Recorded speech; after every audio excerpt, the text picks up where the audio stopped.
expérience client, comment en faire un avantage concurrentiel?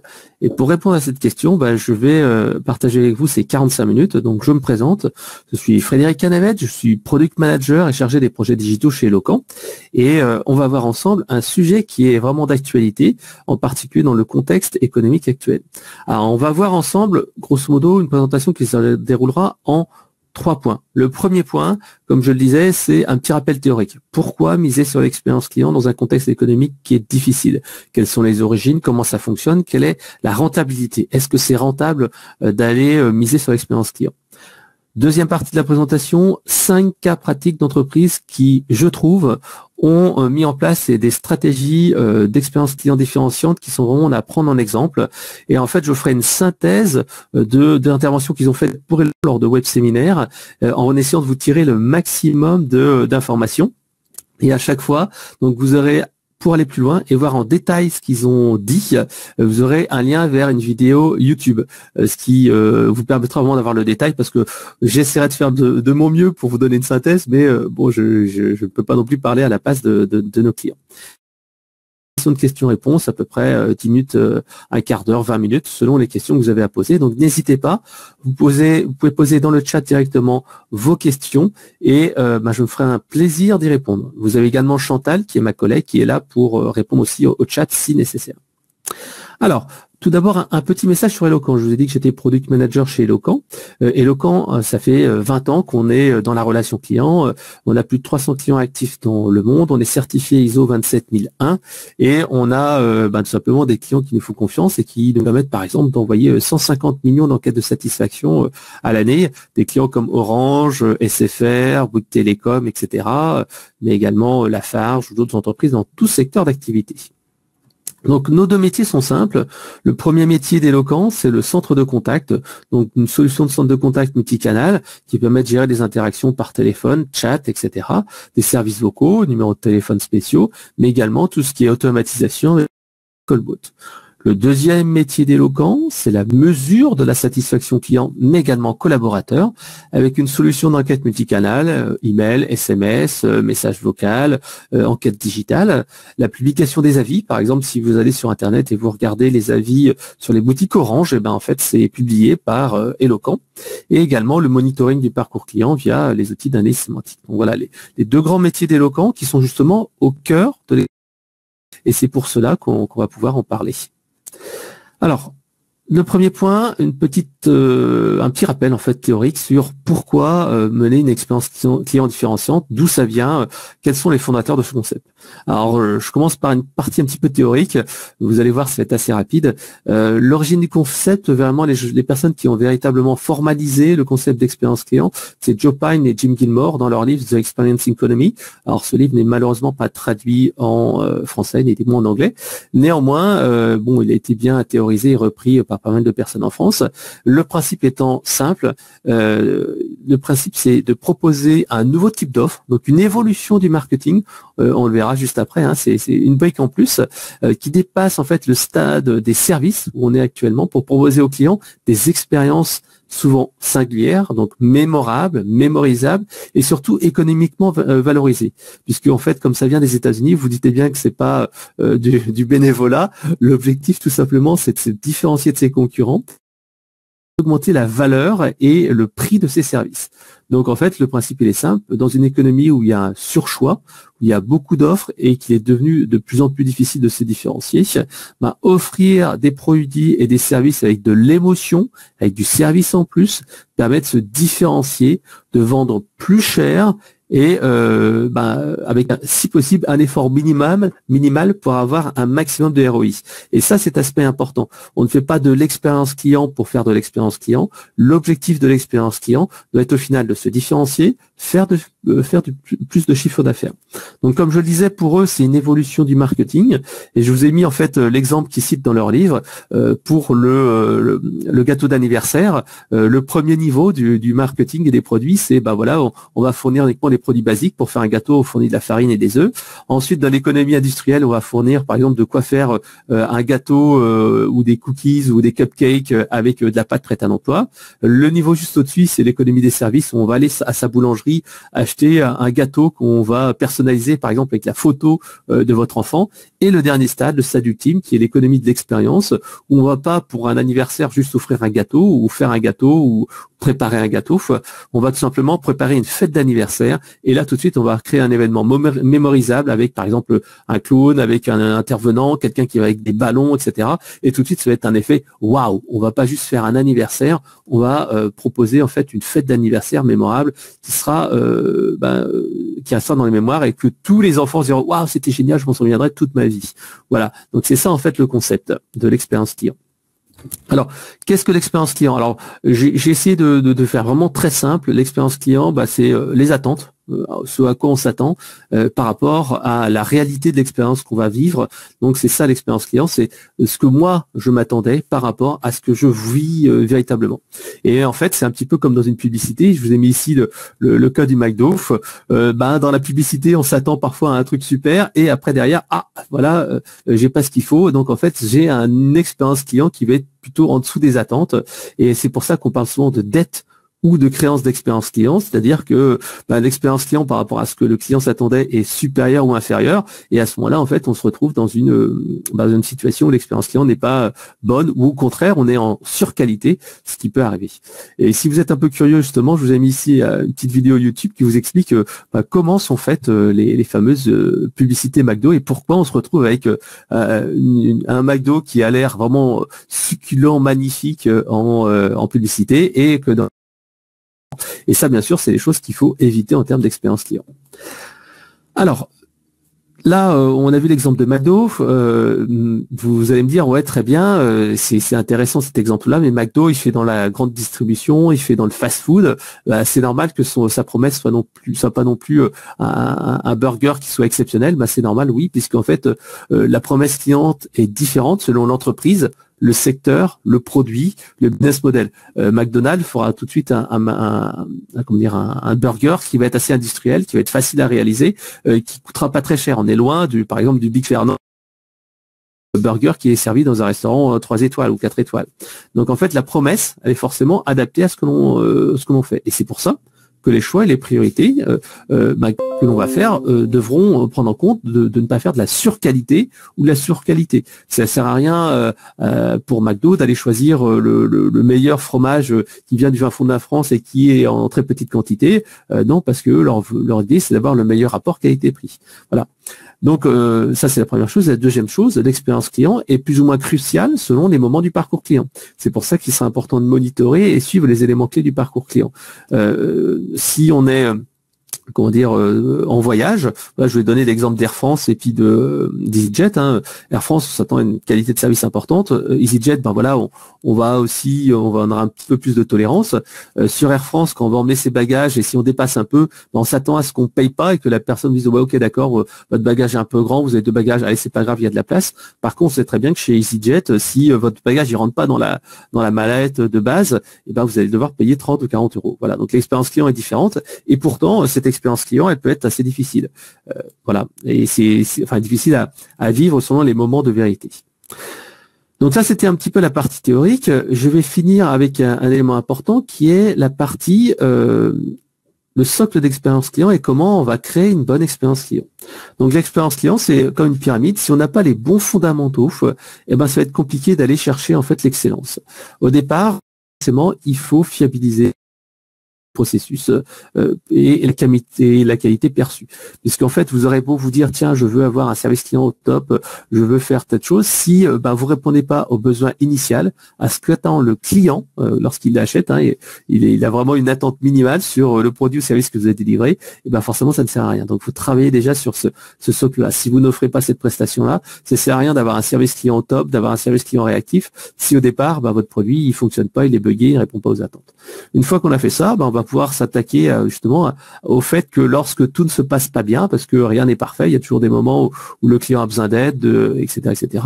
Et dans ces cas-là, en fait, tout simplement, il faut travailler le service client avec la qualité de service attendue lorsqu'on a au contact de service client, l'amabilité, la pertinence, la réactivité, qui sont des éléments clés. La réactivité, répondre rapidement, est un élément majeur. Troisième point, placer la voix du client comme moteur d'amélioration continue, puisque le client doit être placé au cœur de l'entreprise, et on va tout à l'heure avec l'exemple avec Bouygues Télécom, et après on va pouvoir aller chercher la différenciation et être proactif, etc. Je vous montrerai des exemples aussi.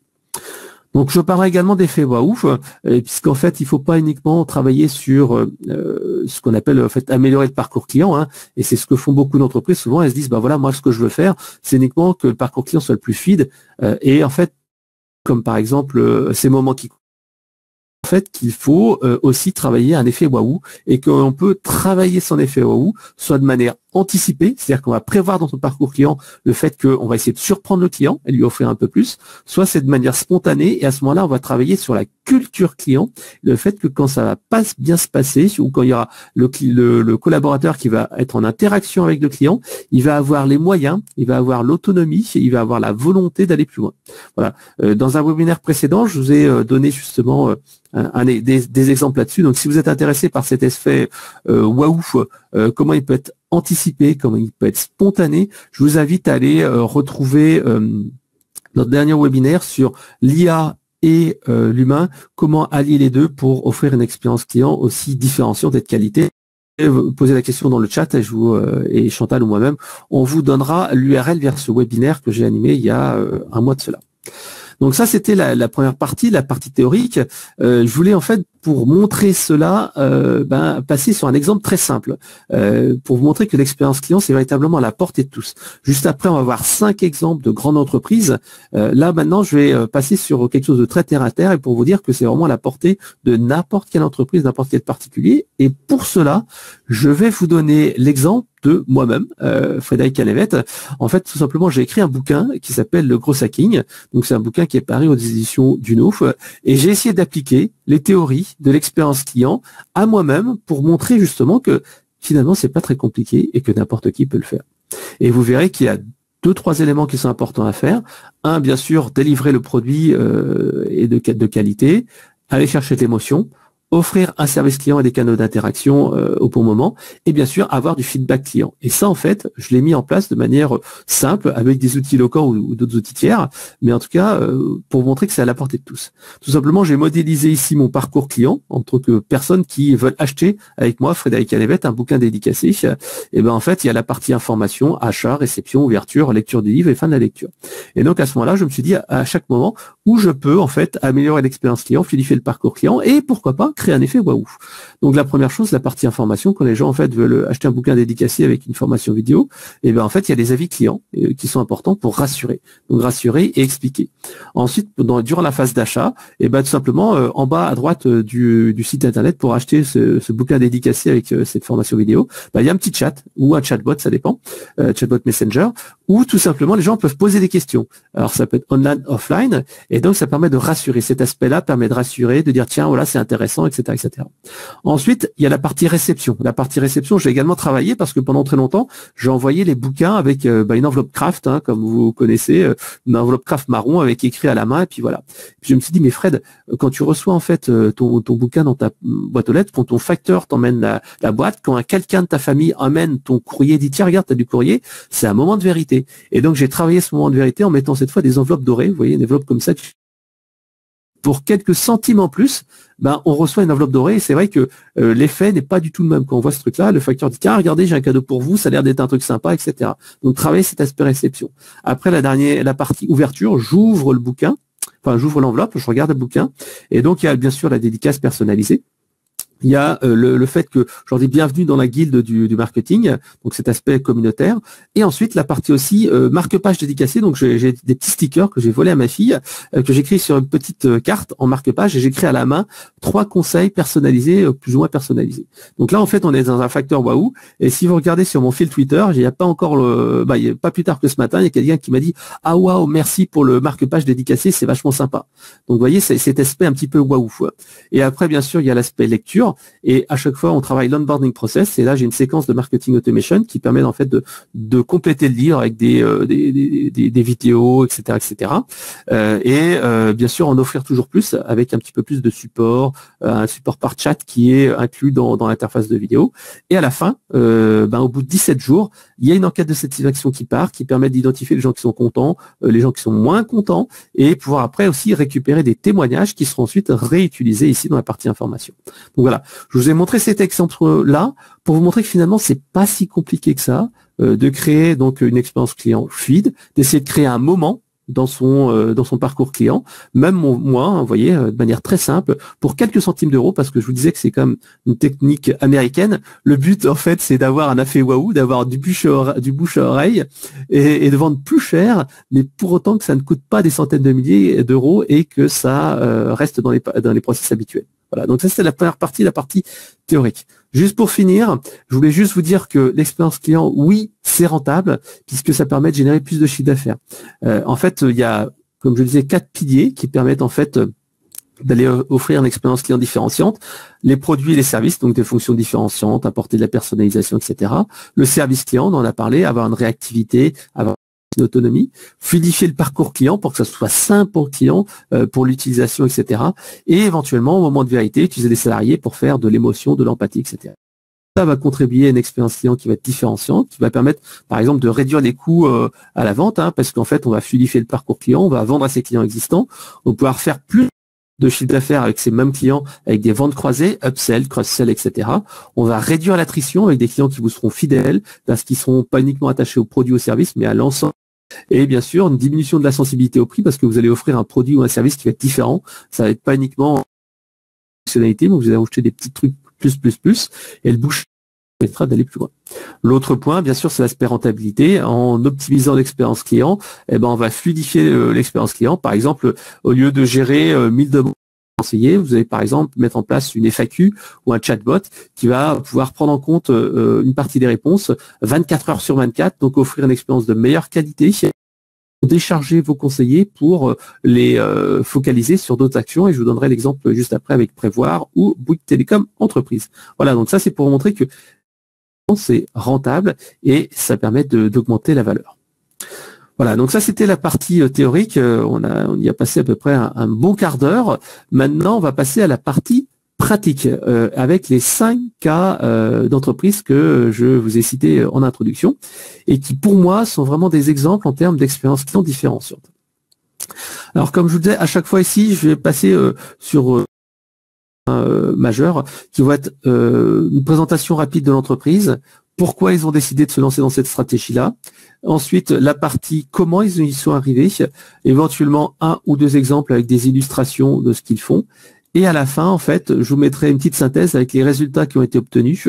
Et à la fin, je vous mettrai toujours une petite vidéo du client, client éloquent, qui est intervenu et qui fait lui-même sa présentation lors d'un atelier qu'on a organisé ou interview qu'ils ont réalisé.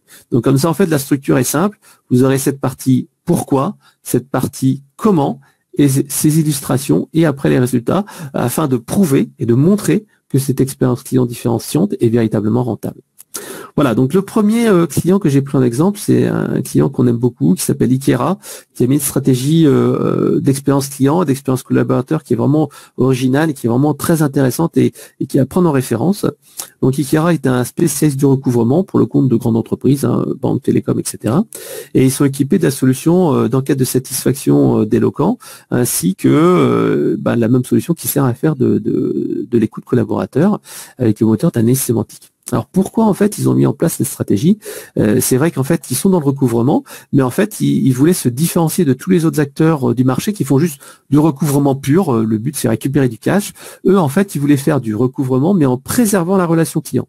Pour eux en fait la partie recouvrement est un élément du parcours client et c'est juste un autre élément du parcours client qu'il ne faut pas négliger puisque ça arrive toujours à certains clients d'avoir un défaut de paiement, d'avoir un litige et à ce moment-là en fait il ne faut pas se griller avec le client, il faut conserver la relation et eux leur objectif c'est de dire voilà on va vous aider à faire du recouvrement mais en même temps aussi, on va vous aider à garder le client, à le rendre fidèle et à faire en sorte qu'il ne va pas vous quitter. Donc voilà, c'est un positionnement qui est assez original, qui se retrouve assez peu dans le domaine du recouvrement.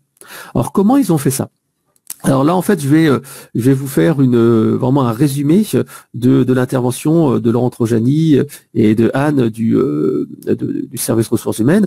Comme je vous disais, si vous voulez vraiment voir l'intégralité de leur philosophie, de leur dispositif, vous aurez la vidéo à la fin. J'essaie vraiment de vous faire un résumé. Donc la première chose, c'est qu'ils ont créé une direction talent engagement qui unifie expérience client et ressources humaines. Ça, c'est quelque chose d'assez original parce que ça permet vraiment de fusionner et de marquer que l'expérience client et l'expérience collaborateur se retrouvent dans la même direction et que c'est vraiment une priorité stratégique pour l'entreprise. Ça, c'est un message important. Deuxième chose, ils ont travaillé beaucoup sur la culture client parce qu'en fait, c'est une entreprise donc qui fait du recouvrement par téléphone, bien sûr par courrier, etc., huissier, blabla. Mais en fait, la partie humaine est vraiment essentielle. Et c'est pour ça qu'ils ont beaucoup travaillé sur la partie culture client. Et donc, ils ont fait des formations à la culture client. Ils ont mis en place des relais ambassadeurs, ce qu'ils appellent le programme CARE, dans tous les services, ce qui permet vraiment d'avoir dans la comptabilité, dans différents services, etc., cet aspect culture client qui permet d'avoir vraiment une homogénéité dans le traitement de la demande.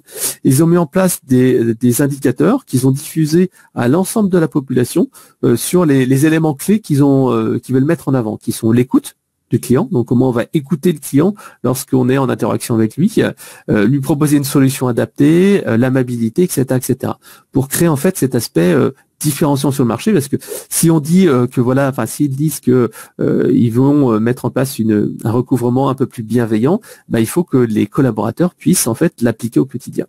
Et pour que ça soit que cette théorie, donc cette culture client soit véritablement un réflexe, puisqu'en fait, comme on va changer les habitudes, le seul moyen d'y arriver, c'est que ça soit un réflexe, que ce soit pratiqué régulièrement.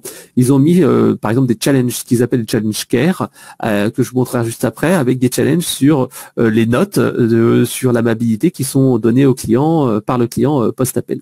Ils font également de la double écoute avec des grilles d'évaluation, et également pour les collaborateurs, essayer en fait de les écouter régulièrement pour qu'ils soient moteurs pour améliorer les process de l'entreprise, que ce soit des enquêtes onboarding, les nouveaux salariés qui arrivent, pour savoir comment ça se passe, comment ils se retrouvent, tout ça pour réduire le turnover et améliorer les process internes, l'offboarding quand quelqu'un part, mais également des enquêtes régulières, comme par exemple lors du confinement, des enquêtes qu'ils ont appelées Pulse, pour avoir le pouls justement des collaborateurs en confinement, pour savoir si tout se passait bien, s'ils avaient les moyens, les outils pour bien travailler avec les clients.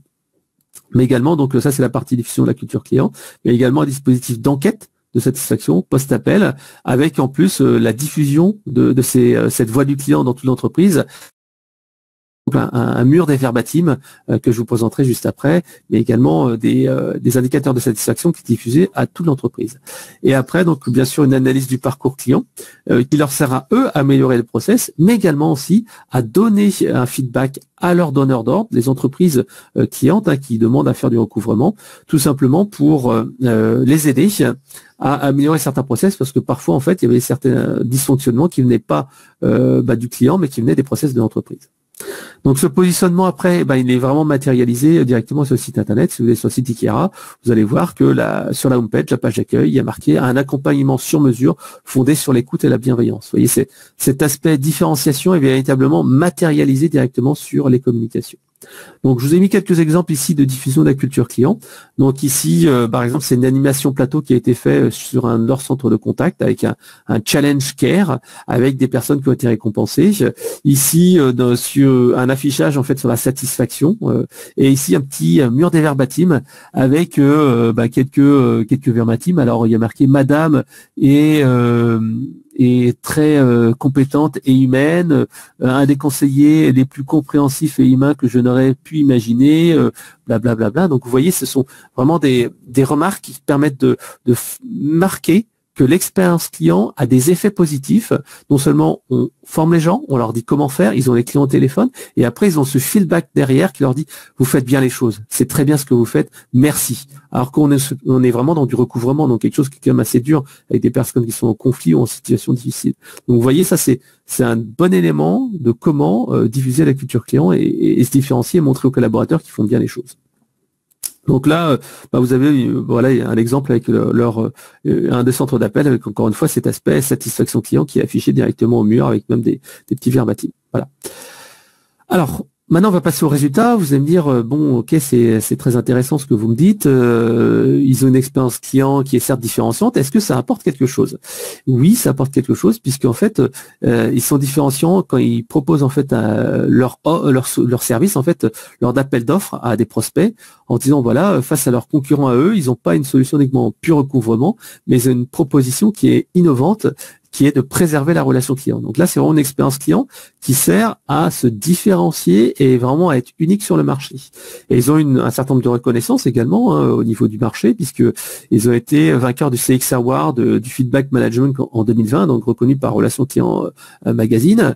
Ils ont également une satisfaction client qui a pris 6 points en un an, donc les clients qui ont vraiment eu un bon de satisfaction important. Et également au niveau des équipes, une réduction très forte du turnover. Donc pour eux aussi, c'est une économie, puisque recruter des collaborateurs, ça coûte très cher. Donc voilà, là j'ai essayé de vous résumer ce premier cas. J'espère que j'ai pas dit trop de bêtises par rapport au dire que vous pouvez retrouver ici sur cette vidéo YouTube que vous pourrez télécharger dans la présentation et visionner. Donc sur la chaîne Eloquent et vous verrez en fait le détail de ce programme-là et comment en fait ils ont fait véritablement une expérience client différenciante sur leur marché. Le deuxième cas que je voulais vous présenter, c'est Bouygues Télécom Entreprise. Donc, bon, vous connaissez Bouygues Télécom, opérateur téléphonique pour les professionnels, la version entreprise, et qui sont équipés de notre solution d'écoute client collaborateur avec l'analyse sémantique. Alors, pourquoi eux aussi ont sur l'expérience client, parce qu'en fait, sur le marché des télécoms, vous savez très bien comme moi que les prix sont un petit peu similaires. Le prix de la box, on se trouve toujours sur une trentaine d'euros, le forfait téléphonique, une vingtaine d'euros ou une dizaine d'euros.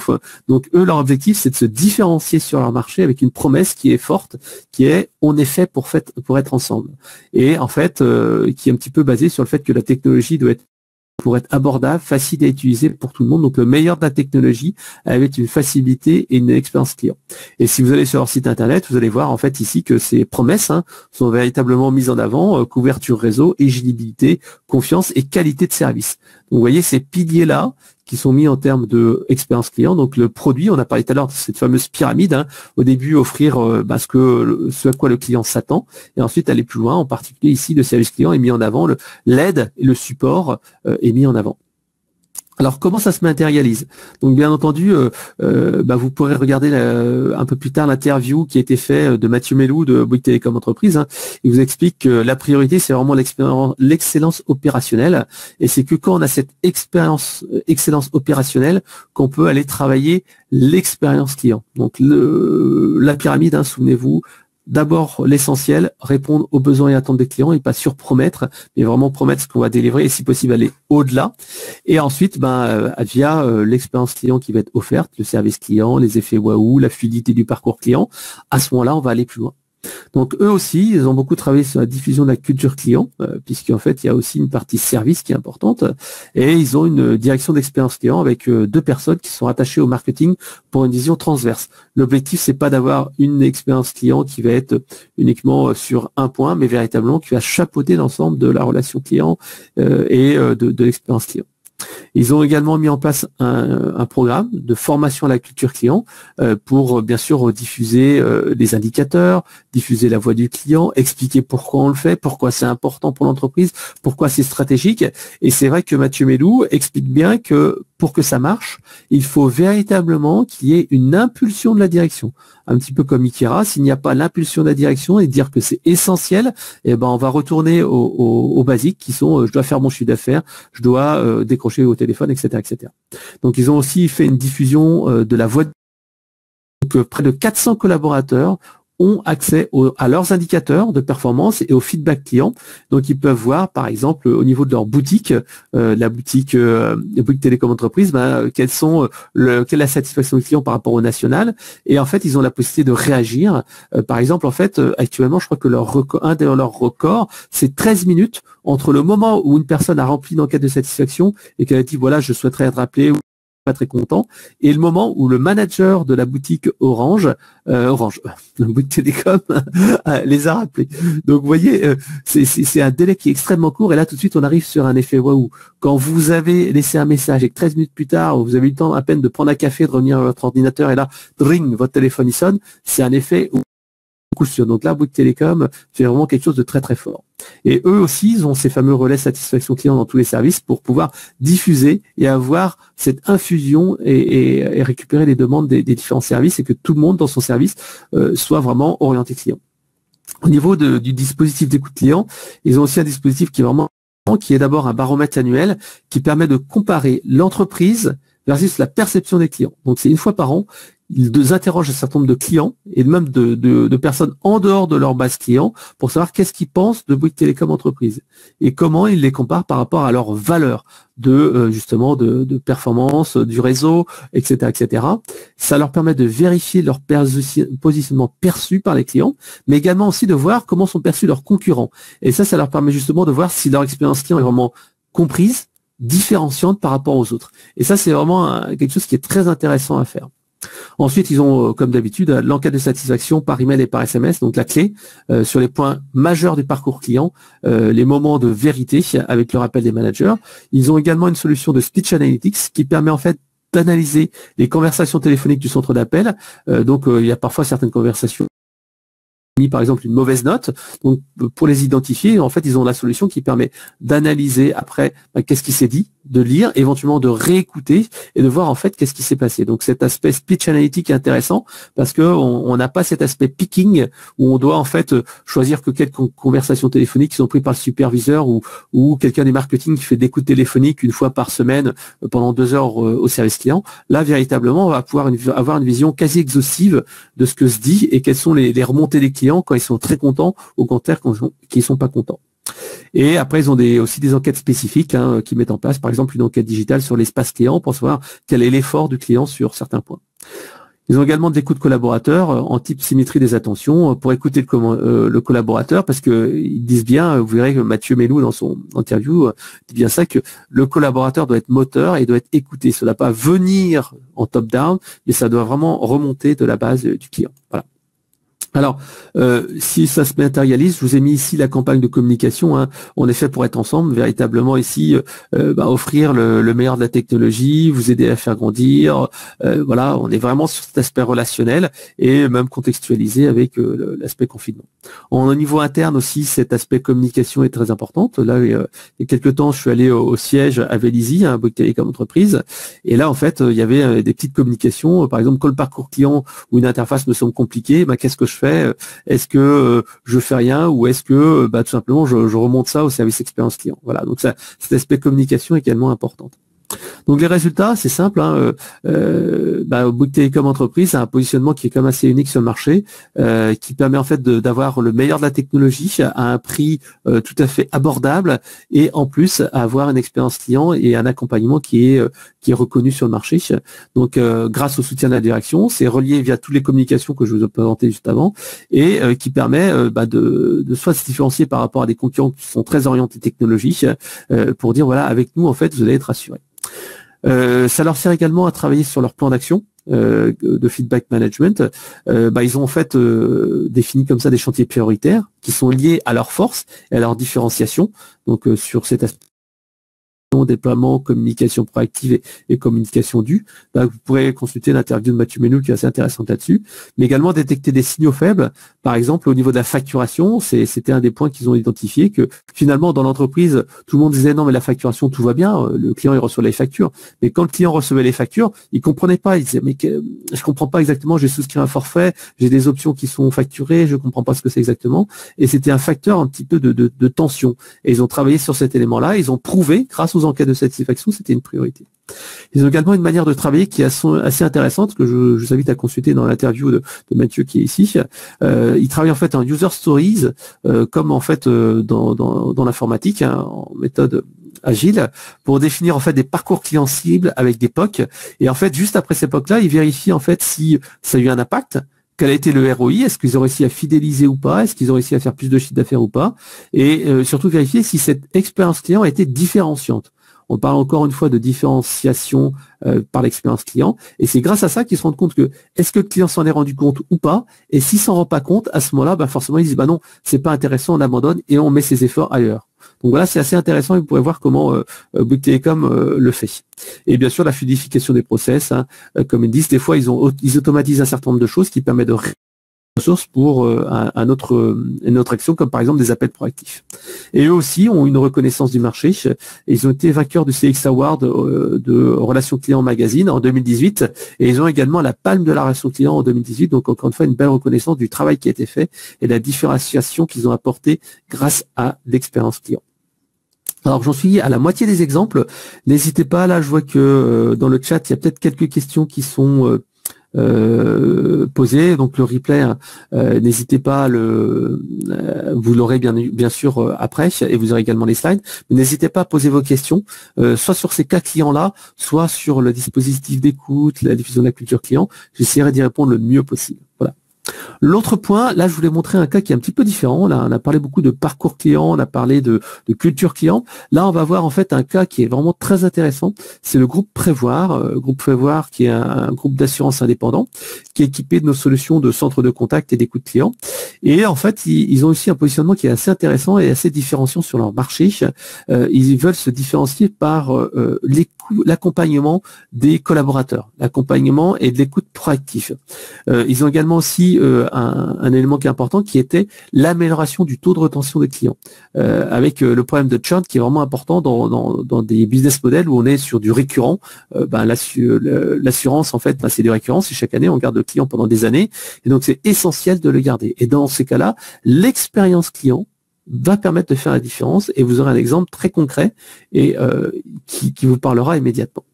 Alors comment en fait ils ont fait? Ils sont placés plutôt en mode conseil, via des campagnes d'appel proactif, de l'enquête client, en cas de satisfaction sur les points des parcours clients, mais également identifier les points noirs du parcours client grâce aux collaborateurs, grâce au centre de contact. Et je vous donnerai quelques indicateurs qui ont été mis en place chez eux.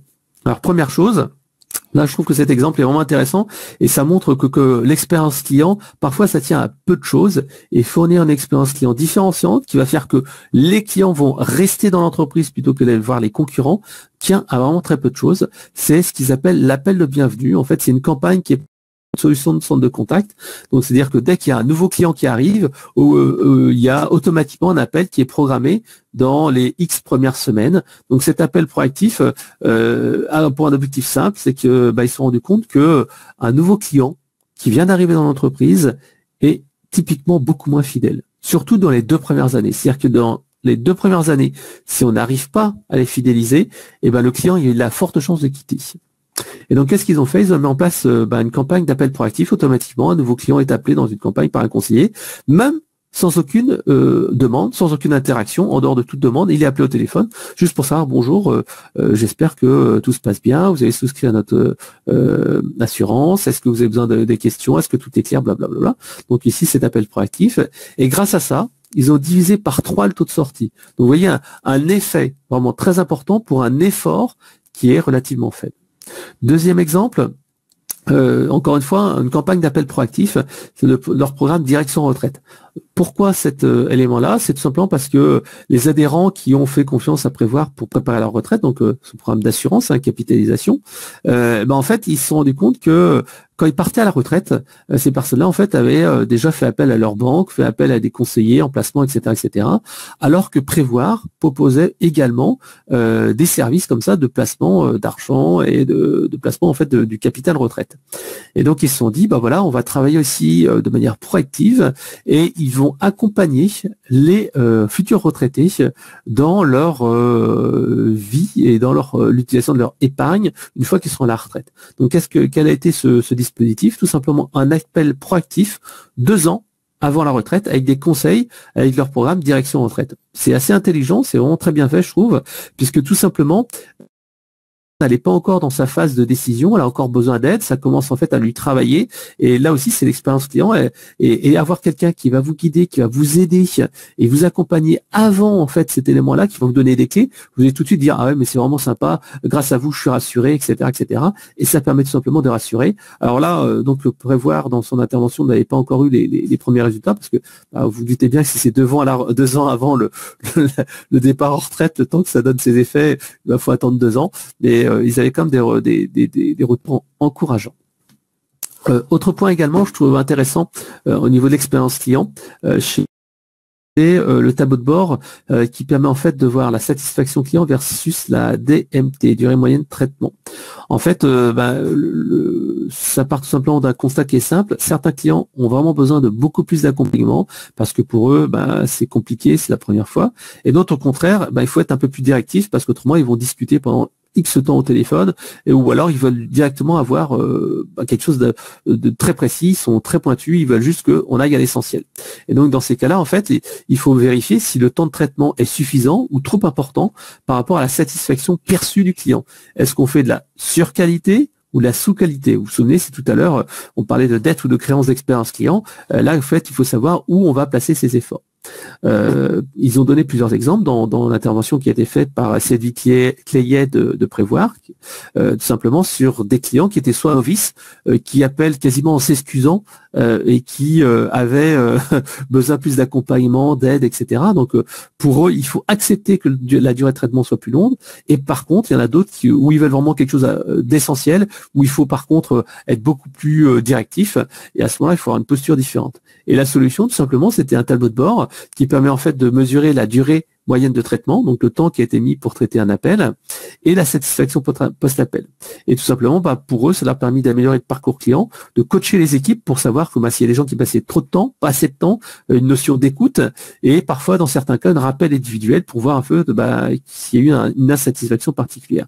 Le but étant d'avoir, bien sûr, un cercle vertueux d'amélioration continue. Un autre tableau de bord que j'ai bien aimé et que Prévar a présenté dans son webinaire, c'est la réitération des appels. Ça, c'est véritablement un point noir dans beaucoup de services clients. C'est en fait un dysfonctionnement dans les process, dans les produits ou quelque chose qui a été mal compris, qui aboutit souvent à des appels multiples et à une grosse frustration des clients qui appellent 1 fois, 2 fois, 3 fois, 4 fois, etc. Donc en fait, ce qu'ils ont, c'est qu'ils ont en fait un tableau de bord qui permet de lister les contacts multiples. Alors généralement, c'est 5 contacts en un jour ou 2, que ce soit par téléphone, par email ou via d'autres services qui remontent en fait l'information, ce qui permet d'identifier soit des cas problématiques qui peuvent été mal compris ou des problèmes dans les process, et en fait avec la réécoute des conversations de savoir ce qui s'est passé, éventuellement un débrief des managers pour voir s'il n'y a pas des choses à faire pour fluidifier. Et voilà. Et le but, en fait, c'était d'améliorer le parcours client, coacher les équipes et éventuellement, encore une fois, faire du rappel et essayer de viser le first call resolution, c'est-à-dire la résolution au premier appel et faire en sorte que les conseillers ou les process soient adaptés pour une réponse au premier coup. Le dernier point que je voulais vous montrer qui était intéressant chez Prévoir, c'est la satisfaction mesurée par le conseiller. Alors c'est autre chose que ces enquêtes de satisfaction. Ça, c'est quelque chose qui est vraiment intéressant, qui est très utile, en particulier si vous avez dans vos enquêtes de satisfaction un ventre mou. Un ventre mou, qu'est-ce que c'est? C'est des clients qui vont mettre, je vous mets 3, ou je mets en NPS, je mets 6, 7. C'est-à-dire c'est des gens qui sont ni très contents, ni pas contents, et souvent en fait ce sont des gens qui sont un petit peu fatalistes. Ils sont pas insatisfaits parce que simplement ils se rendent compte que on leur a servi, ils ont eu droit à une prestation, ils avaient commandé une prestation particulière ou ils ont acheté un produit particulier et ils ont le service adapté, mais ils sont quand même pas très contents, ils s'attendaient à quelque chose en plus. L'exemple que donnait Sylvie Clayet, c'était par exemple une demande de rachat de crédit, de rachat partiel de crédit. Le conseiller dit non, désolé, je peux pas parce que c'est la règle, c'est une procédure, on ne peut pas changer les choses. Et là le client dit ok, je comprends, mais je suis déçu, je suis pas content, moi je voulais cet argent, etc., etc. Et donc dans ces cas-là, le conseiller va noter l'appel, il va pas noter en fait sa qualité d'appel à lui. Il va noter en fait la satisfaction du client vis-à-vis de la réponse qui a été faite. Et en fait, c'est intégré directement dans le CRM via un système de smiley qui permet ainsi d'identifier cette fameuse insatisfaction cachée ou ce fatalisme de clients qui se disent voilà, c'est comme ça, ok, d'accord, je suis pas content, je sais que vous y pouvez rien, mais bon, voilà. Donc ça, c'est quelque chose qui est assez intéressant et qui permet de faire un focus sur des éléments qu'on a du mal parfois à identifier. Alors, les résultats ont été simples, je vous les ai montrés tout à l'heure, le churn qui a été réduit, le renouvellement de la confiance des retraités, des parcours clients fluidifiés et des collaborateurs qui deviennent véritablement moteurs de l'expérience client et qui savent qu'ils peuvent agir pour l'expérience client. Voilà. Là encore une fois, vous avez aussi la vidéo de Sylvie Cléet qui est vraiment très intéressante, qui vous permettra bien mieux que moi de vous donner des exemples concrets et pratiques.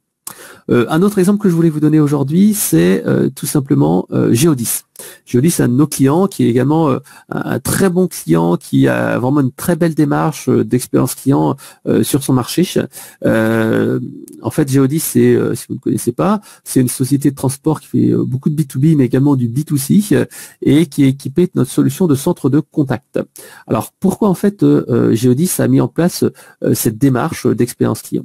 En fait, ils se sont rendus compte que dans un marché qui est de plus en plus digitalisé, il y a des exigences de clients qui sont remontées et là, s'ils n'étaient pas au niveau de leurs concurrents, justement, ça allait poser des problèmes.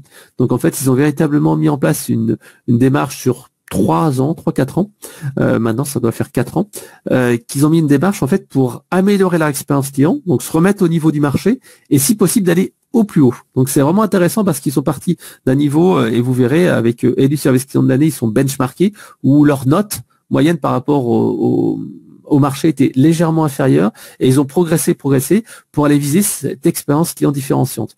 Donc voilà, c'est une démarche qui est vraiment bien parce qu'on voit bien la progression sur les différentes années. Un programme qui a déjà mis en place depuis 2 ans, c'est la 3e année. Donc en fait, leur but, c'était de passer d'une culture SAV, donc du SAV qui est pas très expérience client, on va pas aller chercher l'effet waouh, on va pas aller là à vraiment une culture vraiment orientée expérience client. Donc c'est Vianney Leveugle qui présente ça dans son intervention et là je vais essayer d'en faire un résumé du mieux que je peux. Donc en fait Geodis a tout simplement travaillé sur l'amélioration du parcours client via une refonte de 7 points de contact qu'ils ont identifiés. Tout simplement c'était le web, les forces de vente, l'offre en elle-même, le contact avec les livreurs, qui sont vraiment au cœur de la prestation, le service client, la facturation et les agences. Donc en fait, ils ont travaillé sur ces différents points-là, avec une réorganisation éventuellement des services. Par exemple, tiens, si on peut le voir juste après, vous avez ici les gens qui étaient auparavant sur les quais et qui étaient là pour être en contact avec les transporteurs pour gérer un petit peu les demandes. Désormais, en fait, ils ont un bureau dédié avec des équipements, avec des casques pour être au téléphone et être à l'aise, des ordinateurs, des postes de travail ergonomiques, etc., pour que ce soit beaucoup plus efficace. Donc en fait, véritablement, une réorganisation de l'activité, revoir le rôle des personnes, revoir le rôle des managers, leur renforcer leur pouvoir et améliorer également les conditions de travail. Et également travailler aussi sur la facturation, la clarté des offres, un petit peu comme on l'a vu avec Bouygues Télécom auparavant. Ils ont mis également en place tout ce qui est un dispositif d'écoute client et d'analyse du parcours client avec, comme Bouygues Télécom Entreprise, un baromètre externe pour se comparer via la concurrence. Et pour cela, en fait, ils ont utilisé élu service client de l'année. Ils ont fait également des enquêtes de satisfaction sur leurs clients finaux, donc les gens qui reçoivent les colis, mais également les donneurs d'ordre, c'est-à-dire les entreprises qui font appel à eux, comme Oscaro, Maison du Monde, etc., etc. Ils ont également travaillé sur les enquêtes mystères en interne, c'est-à-dire que les gens des différentes régions vont appeler d'autres régions pour vérifier comment ça se passe. Et c'est assez intéressant, ça permet en fait aux gens de certaines régions de s'amuser avec leurs collègues et de dire « Ah tiens, lui il fait ci, lui il fait ça ». Donc un système d'émulation qui est vraiment très intéressant. Donc, comme je le disais, un gros travail, un gros investissement. Ils ont travaillé également sur la culture client. Donc, en fait, toutes les équipes en relation avec les clients ont été formées pendant 2 jours au siège à Paris. Donc, avec une formation pour expliquer qu'est-ce que c'est l'expérience client, les règles de base de l'expérience client, l'accueil, ce que je dois faire, ce que je dois éviter. Donc, quelque chose qui est vraiment intéressant. 2 jours complets, donc qui permet d'extraire les personnes de leur quotidien et de leur dire, voilà, l'expérience client, c'est stratégique. Si on les fait sortir de leur quotidien, qu'ils viennent au siège, qu'on leur dit, voilà, c'est prioritaire pour l'entreprise, pourquoi c'est important. Donc on met ce premier vernis. Et pour que ce premier vernis soit suivi en fait que ce soit un réflexe, comme je disais tout à l'heure, c'est beau d'être formé, mais si ça ne devient pas un réflexe au quotidien, ça ne sert à rien. Et c'est ce que dit Vianney Leveugle dans son intervention. en fait, il faut maintenir cela. Et par exemple, ils ont fait appel à un Serious Game qui permet en fait tout simplement d'aller prolonger la formation. C'est-à-dire qu'une fois qu'ils ont été formés, quelques temps plus tard, ils avaient ce Serious Game qui permettait de s'entraîner et de revoir un petit peu ses postures avec un parcours en fait de formation. Après, derrière, ils avaient également du monitoring avec du coaching de leur manager tous les 2 mois, une grille de notation, etc. Là, si vous voulez en savoir plus, je vous inviterai à aller voir l'intervention de Vianney Leveugle. Mais également se doter d'une solution de centre de contact, donc éloquent, qui permet en fait d'avoir une centralisation, une meilleure qualité de service pour leurs clients avec une qualification entre les clients VIP, les clients premium, les interlocuteurs privilégiés qui restaient tout le temps les mêmes, la gestion des campagnes et des KPI, KPI qui permettent de vérifier la qualité de service, le temps d'appel, etc., etc. Donc ça, je vous inviterai à aller consulter vraiment l'interview de Vianney qui est vraiment très très intéressante. Ils ont également travaillé, comme je le disais, sur l'enquête post-appel. Encore une fois, ils ont mesuré la satisfaction avec ce système d'étoiles, mais également l'effort client. Quel a été l'effort pour déployer votre demande? Et donc, en fait, avec un système de kilos, voilà, est-ce que c'était difficile ou pas difficile? Donc, le Customer Effort Score, mais également la recommandation. Voilà. Et donc, Vianney Leveugle en parle très bien dans son intervention, si vous êtes intéressé pour aller voir ça plus en détail. Et à la fin, donc, l'enquête de satisfaction également sur les destinataires finales. Donc, 50% des destinataires reçoivent tous les jours une enquête de satisfaction, 1 million de destinataires par an, un taux de retour qui est de 25%, donc quelque chose qui est intéressant. Et s'il y a une note inférieure à 8, à ce moment-là, en fait, on propose en fait ici des critères de choses qui ont été pas satisfaisantes et si nécessaire un rappel par le service client, donc ce qui permet en fait de corriger cette insatisfaction et de faire en sorte que la relation avec Geodis se passe de mieux en mieux. Donc les résultats sont vraiment intéressants, je trouve, avec 85% des clients qui ont été satisfaits. C'est une étude externe qui a été menée, à des taux de satisfaction qui sont vraiment très très bons. Et en particulier ici, vous voyez un NPS de 46 chez leur donneur d'ordre, qui est vraiment une très très très bonne note dans le domaine du transport. C'est vraiment très bien. Une reconnaissance donc de leur donneur d'ordre, et ça c'est assez intéressant et qui montre que l'expérience client était vraiment différenciante. C'est-à-dire que ce programme a été mis en place comme ça dans différentes région, et quand le service client de la région ou de l'agence était passé dans ce programme d'expérience client, ils ont eu des retours de leurs clients qui leur disaient « Ah, vous avez basculé dans votre programme d'expérience client ». Ils voyaient tout de suite la différence, alors que c'était les mêmes personnes, c'était les mêmes interlocuteurs depuis les mêmes années, et ils voyaient tout de suite une professionnalisation et une différence dans la manière dont ils étaient traités. Et quelque part, c'est « Ah, waouh !» Waouh, un effet waouh uniquement grâce à cette formation-là, cette culture client-là. Ça permet également de se différencier parce qu'en fait, ils partagent ces remontées, comme Bouygues Télécom Entreprise, ils partagent ces remontées-là auprès de leurs donneurs d'ordre en disant, regardez, voilà ce que pensent les utilisateurs, voilà ce que pensent les clients finaux de la prestation que nous délivrons. Ça permet de prouver, d'avoir quelque chose de rationnel sur la qualité de service et de dire, non mais la qualité de service, nous, c'est important, d'autres ne le font pas. Ils ont également des reconnaissances, le prix de la FRC en 2018, une palme. Également pour Vianney Leveugle, la deuxième place en tant que directeur de relations clients de l'année, la FRC en 2018, une belle reconnaissance. Et ils ont également travaillé avec élu service client de l'année, donc avec leur focus sur 5 points qu'ils ont déterminés grâce à cette enquête-là. Avec en 2017, ils étaient, comme je disais, un petit peu en dessous de la moyenne du secteur. En 2019, c'était passé au-dessus. Et en 2020, c'est encore progressé et aller sur l'expérience client différenciante. Et donc, bien sûr, la reconnaissance externe pour les équipes, leur travail qui est reconnu.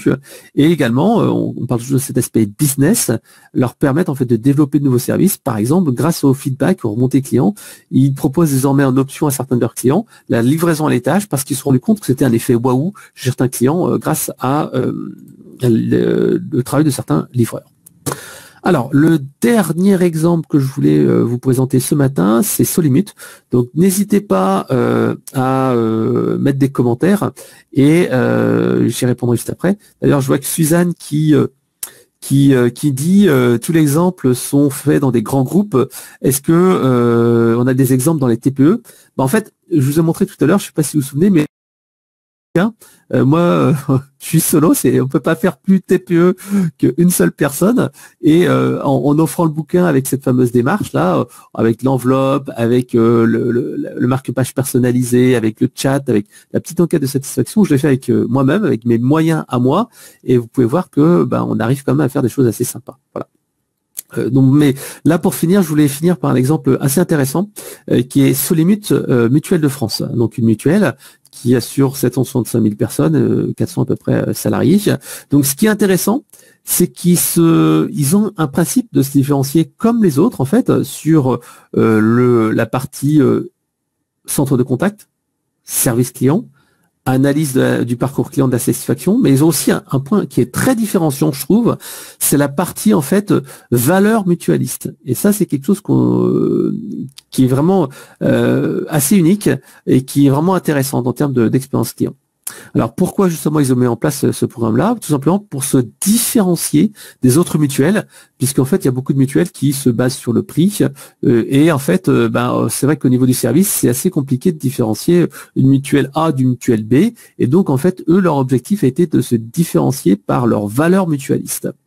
Donc en fait, comment ils ont fait? Alors un peu comme les autres clients précédemment, hein, ils ont travaillé sur la décentralisation et sur leur centre de contact. Auparavant, en fait, ils avaient un centre de contact qui était très centralisé. Tous les demandes allaient sur un groupement, un plateau, en fait, qui était là pour traiter les demandes. Et ils se sont dit non, nous ce qu'on veut, c'est avoir plus de proximité et donner plus d'autonomie au point d'accueil pour avoir tout simplement une reconnexion entre l'adhérent avec la personne de son territoire, avec son agence, en particulier pour les demandes front office. Donc en fait, ce qu'ils ont fait, c'est qu'ils ont gardé certes leur centre de contact, mais ils ont déployé la solution de centre de contact pour permettre de transférer comme ça automatiquement les demandes tout le temps à l'agence en local. Et donc en fait, qui permet de retrouver cette proximité qui est vraiment importante pour eux. Ils disent voilà, nous ce qui est important, c'est retrouver cette proximité, de faire en sorte que la personne elle puisse aller en agence, que c'est la personne dans l'agence qui va traiter la demande, qui va faire le dossier, qui va faire les gestes, etc., etc., etc.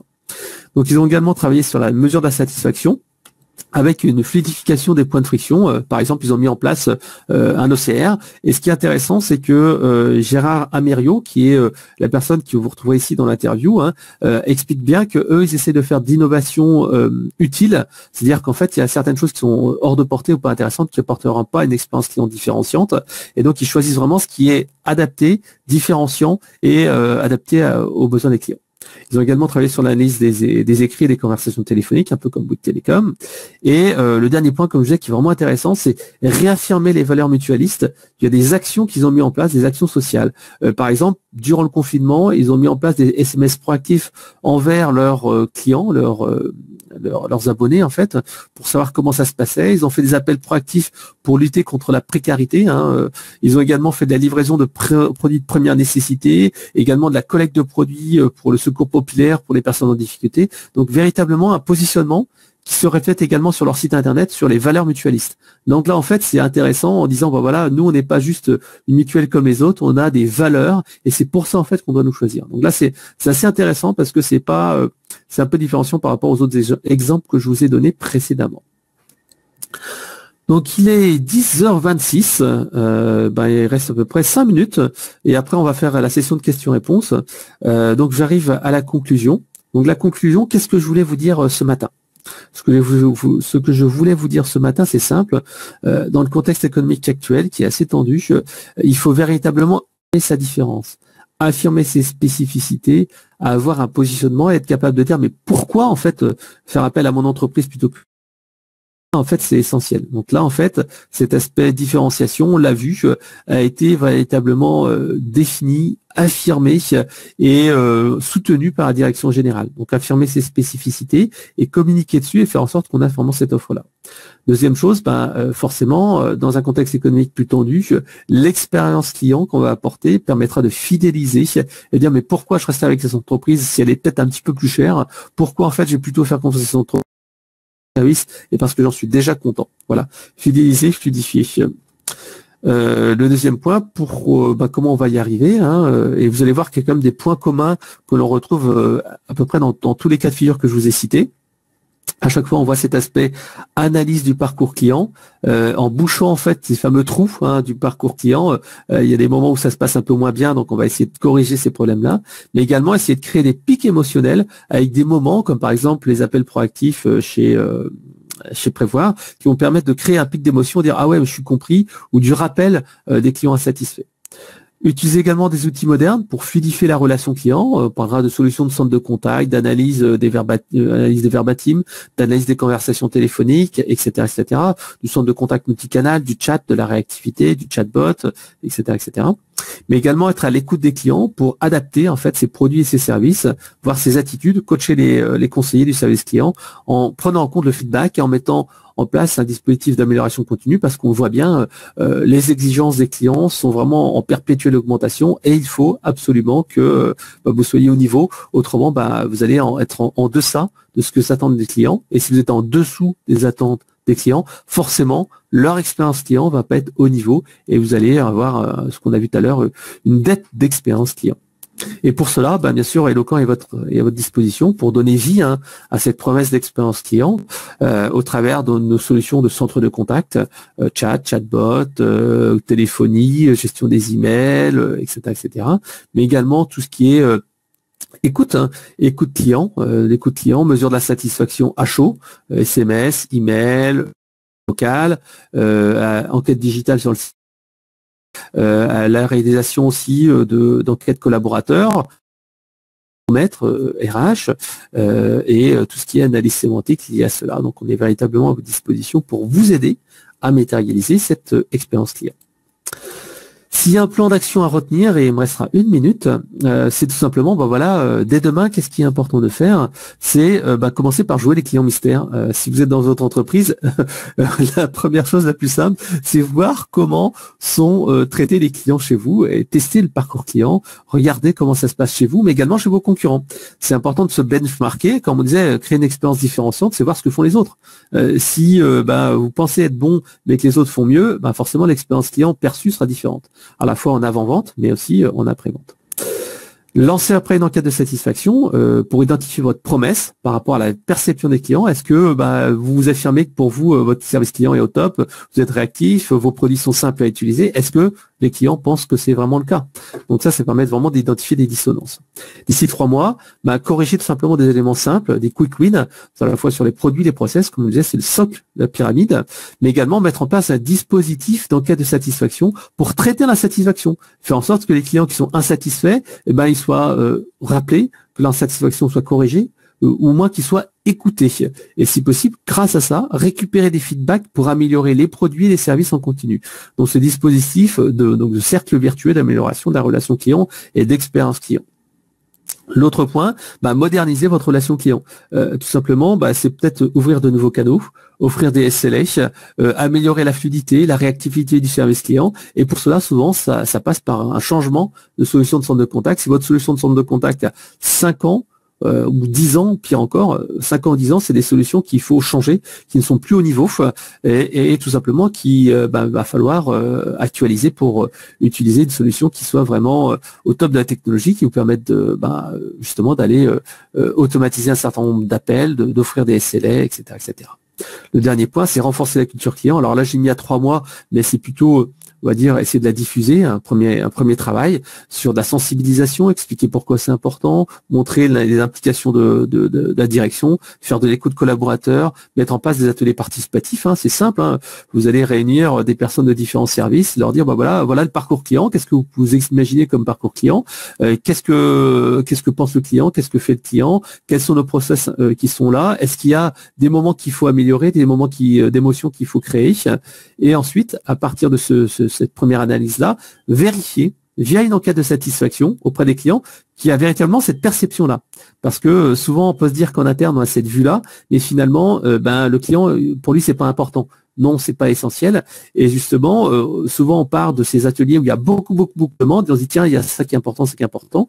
Et avec l'enquête de satisfaction, on va pouvoir vérifier si c'est vraiment important, et comme ça, généralement, on réduit de moitié, voire de 2/3 les initiatives qu'il y a à mettre en place. Voilà. Et d'ici 6 mois, travailler sur l'effet waouh et essayer de créer des moments de vérité sur le parcours client. Voilà. Alors j'en ai fini sur la partie présentation. Ce que je vous propose, c'est qu'on passe maintenant à la session de questions-réponses. Donc n'hésitez pas, on a encore à peu près 120 lignes. Donc posez-moi vos questions.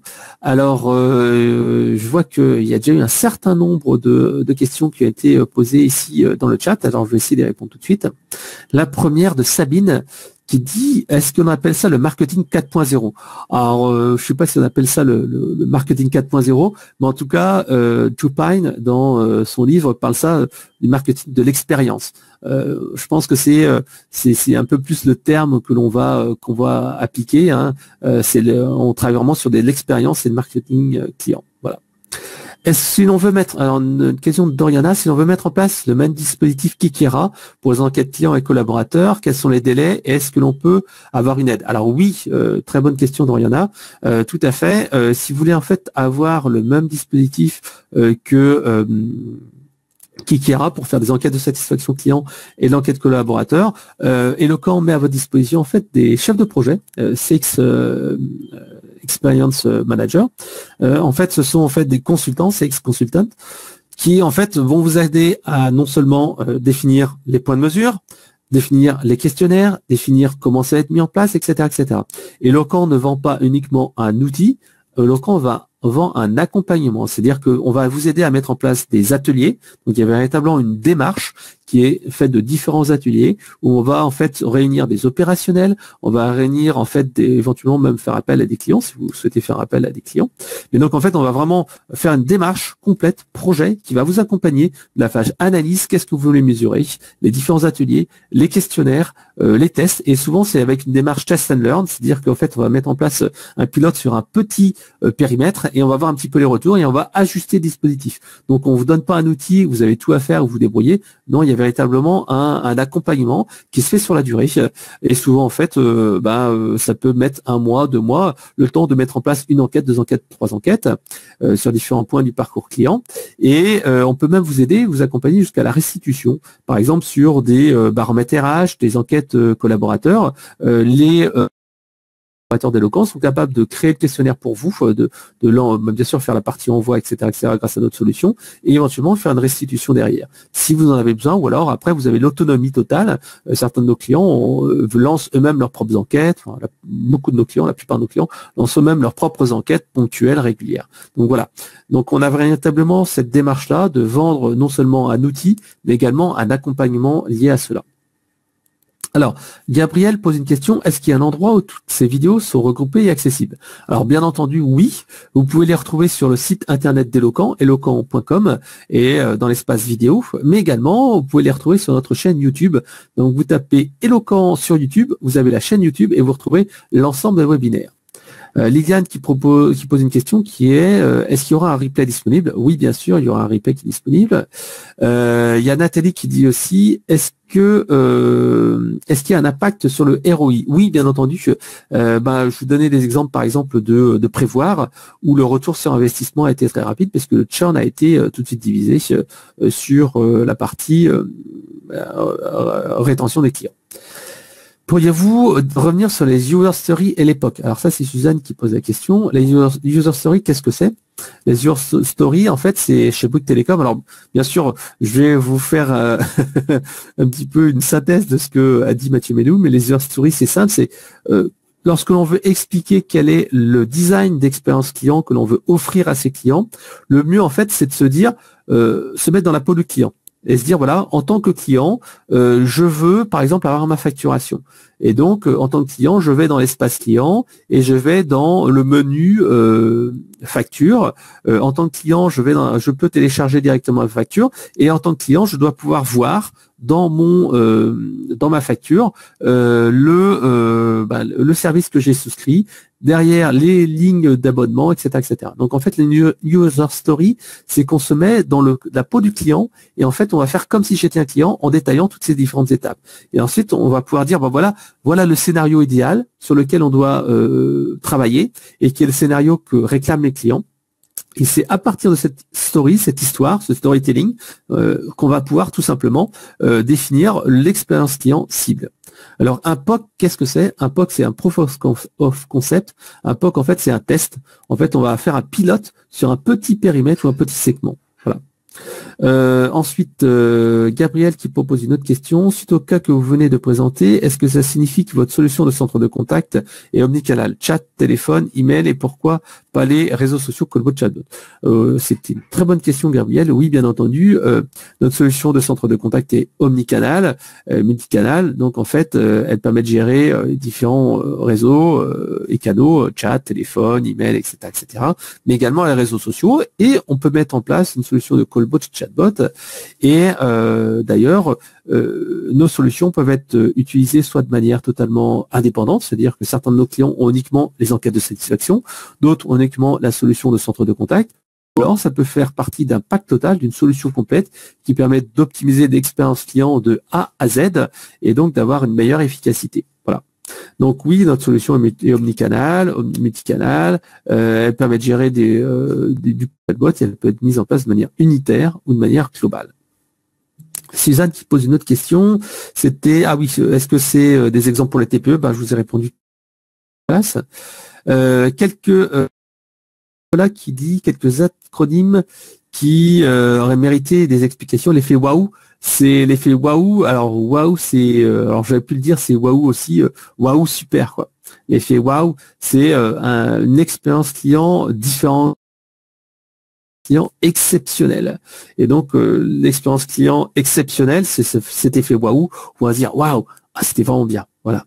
Les SLA, c'est le Service Level Agreement, c'est-à-dire en fait définir un niveau de service que l'on s'engage à tenir. C'est-à-dire que je réponds au client en 24 heures par email, et donc en fait mon service client va faire son maximum pour répondre dans les 24 heures, et si c'est pas le cas, en fait il y a des petites alertes qui disent attention, celui-là est en retard, et à ce moment-là soit on fait une communication proactive en disant voilà, on a bien pris en compte votre demande, ça prend un peu plus de temps que prévu, on vous répond dès que possible, ou soit alors les équipes sont challengées, en tout cas incitées à répondre dans ces délais-là. Bien entendu, ces délais-là doivent être liés à une réalité du terrain. Et donc il faut que ce soit lié à une véritable étude pour les délais moyens ou donner les moyens justement aux collaborateurs grâce aux outils de centre de contact modernes d'aller optimiser cette relation client. Voilà. Alors, est-ce qu'il y aurait encore quelques petites questions auxquelles je n'aurais pas répondu? Alors, c'est un outil c'est à gérer par les équipes. Alors, je vois pas ce que Benoît voulait poser comme question. Alors, peut-être les outils de centre de contact ou les autres outils, en fait, tout simplement, ça vient se compléter par rapport aux outils que vous avez. Par exemple, notre solution de centre de contact s'intègre totalement à des CRM comme par exemple Salesforce, Microsoft Dynamics. Et donc, en fait, le conseiller qui utilise un CRM aura juste un petit module qui permettra de numéroter ou d'avoir une fiche qui va apparaître dans son CRM. C'est une solution qui est totalement indépendante si les besoins sont évolués. Donc les outils de centre de contact, donc, comme je disais, soit c'est un outil spécifique que si on a besoin de faire de la productivité, soit c'est intégré au CRM comme Salesforce, Microsoft Dynamics, quand les gens ont déjà un CRM et qui veulent avoir tout sur une seule fenêtre. Et concernant satisfaction, c'est un outil en fait qui est déployé et qui est totalement transparent, et en fait on va pouvoir par exemple transférer les données des enquêtes de satisfaction dans le CRM pour que l'on puisse avoir cette vision 360 du client. On a qui leur a mené les produits, les emails, et on aura également les réponses aux enquêtes. Voilà. Benoît, je crois que j'ai répondu à votre question. Merci. Merci. Alors, est-ce qu'il y aurait d'autres questions? J'espère que alors POC c'est alors Sébastien, vous avez marqué POC point of contact. Ah non, le point de contact c'est pas tout à fait ça. Le POC, c'est le Proof of Concept. C'était un test, en fait, un pilote. Mais en fait, le Point of Contact, c'est les différents points de contact du service client. Donc, par contre, Sébastien, tout à fait, et c'est là, c'est le Service Agreement, tout à fait, c'est là, c'est le niveau de service qu'on accorde. Voilà. Alors, Benoît qui pose également une question qui est, pouvez-vous nous en dire plus sur l'intégration de votre solution centre de contact au sein des organisations de l'entreprise. Je crois que j'ai répondu, mais en fait, nos outils en fait vont s'intégrer totalement aux outils. On a une équipe qui est dédiée, qui permet de faire des connexions au système d'information. Donc, on a des connecteurs natifs avec Salesforce, avec Microsoft Dynamics, avec ServiceNow, avec un certain nombre d'outils. Et après, en fait, on fait des connecteurs sur mesure. Par exemple, certains de nos clients utilisent des vieilles solutions de CRM et d'ERP comme JD Edwards. Et en fait, on va se connecter à ce système-là. Ça peut même être des outils sur mesure. Donc, on travaille là-dessus. Par exemple, SFR, Bouygues Télécom, Orange, etc. ont des outils, des systèmes d'information sur lesquels on va se connecter. Voilà. Est-ce qu'il y aurait des questions que je n'aurais pas répondu? N'hésitez pas à les poser. Je suis vraiment à votre disposition. Si vous avez encore une ou deux questions, je vais les prendre tout de suite. Donc oui, Gabriel qui dit que Change collaborateur est intéressant. Oui, ça permet de motiver les équipes. Alors, je crois que j'ai fait le tour, à moins qu'il y ait encore une question ou deux. Alors Frédéric qui dit j'ai noté les valeurs, avez-vous des exemples plus précis? Alors, les valeurs de l'entreprise, si c'est ça, les valeurs de l'entreprise, en fait, c'est tout simplement la vision, les valeurs de l'entreprise, qui sont ici des valeurs mutualistes pour Solimut. Les valeurs d'entreprise, c'est voilà quelle est leur mission. Et leur vision, c'est pas seulement être un fournisseur de mutuelles, de services de mutuelles, mais également d'accompagner et d'aider à la bonne santé des gens. Et donc en fait, c'est ça les valeurs de l'entreprise. Et ils essaient de faire transparaître ces valeurs-là dans leur communication, mais également dans les attitudes des conseillers, dans les actions qu'ils mettent en place. Donc ça, en fait, c'est leurs valeurs. Voilà, les valeurs qu'ils transmettent. Et pareil pour Bouygues Télécom Entreprise, c'est par exemple des valeurs, leur valeur, c'est offrir une technologie, certes, mais accompagner les gens à utiliser cette technologie, parce que la technologie pour la technologie, ça sert à rien. Ikera, les valeurs qu'ils ont, c'est certes faire du recouvrement, mais préserver la relation client, parce que les gens sont parfois en difficulté et il faut les accompagner. Donc ça, c'est les valeurs. Et ce travail sur les valeurs, généralement, commence par une vision du marché. Qu'est-ce qu'ils pensent comment le marché va évoluer, et leur mission pour eux, quelle est leur mission sur le marché, comment en fait ils mettent en application cette vision en disant voilà, par exemple, je vais dire n'importe quoi, mais pour Solimut, leur vision, c'est que une mutuelle ne doit pas être juste une mutuelle, elle doit être là aussi pour améliorer la santé et le bien-être des salariés, et c'est ça l'esprit mutualiste. Donc ça, c'est leur vision, et leur vision, c'est qu'une mutuelle doit faire autre chose, et que les mutuelles dans 10 ans seront là-dessus, seront pas uniquement sur aider les assurés, ils seront également pour aider les personnes de difficulté et aider les plus faibles, donc cet aspect solidaire. Et donc leur mission, c'est donc forcément certes à offrir une assurance mutuelle de qualité, mais en plus mettre en place des actions solidaires sur la santé des gens, que ce soit leurs collaborateurs ou d'autres personnes. Voilà, c'est ça en fait cet aspect mission et vision, et ça se transcrit par des valeurs qui sont la solidarité, etc., etc. Généralement des piliers qui sont les valeurs de l'entreprise, qui sont solidarité, écoute ou des choses comme ça. Voilà. Il y a Suzanne qui posait une question. Beaucoup d'entreprises ne disposent pas de CRM. Quid de la solution sans cet outil? C'est toute une question qui est excellente. Et en fait, nos outils sont faits pour être utilisés aussi sans CRM. Soit en fait, vous avez un CRM et on s'intègre de manière native, soit vous n'avez pas de CRM. Et à ce point-là, en fait, notre solution de centre de contact va tout simplement être utilisée de manière standalone. Voilà. J'espère qu'il y a encore une question, autrement, Suzanne qui dit quid des connecteurs quand on n'a pas de CRM. Les connecteurs, en fait, on crée des connexions avec l'ERP ou votre système d'information ou votre téléphonie, ou alors ça peut être utilisé de manière totalement indépendante. Il y a certains ont besoin d'avoir d'une solution de centre de contact qui fonctionne de manière totalement. Voilà. Je pense que j'en ai fini sur ce webinaire. On a comme un petit peu dépassé. Je pensais qu'on n'aurait pas dépensé autant de temps, mais on a dépassé d'une bonne demi-heure le timing qui était initialement prévu. Donc s'il y a une dernière question, je la prends. Autrement, j'aurais plus qu'à vous souhaiter une excellente journée. J'espère que ce webinaire vous aura aidé. Et si vous voulez en savoir plus, n'hésitez pas. Eloquent est à votre disposition. Nous pourrons vous présenter nos outils, savoir ce que l'on fait et comment on va pouvoir mettre en place une solution de centre de contact ou d'écoute client ou collaborateur. Voilà, donc on est la dernière question. C'était une bonne journée. Je vous souhaite aussi une bonne journée à tous. À très bientôt pour nos prochains webinaires. Vous aurez accès au replay sur notre chaîne YouTube et également par email. Et vous recevrez également les slides de la présentation. Bonne journée à tous. J'espère que ce webinaire vous aura intéressé. N'hésitez pas à répondre à l'enquête de satisfaction et à nous suggérer les prochaines thématiques que vous souhaiteriez voir abordées.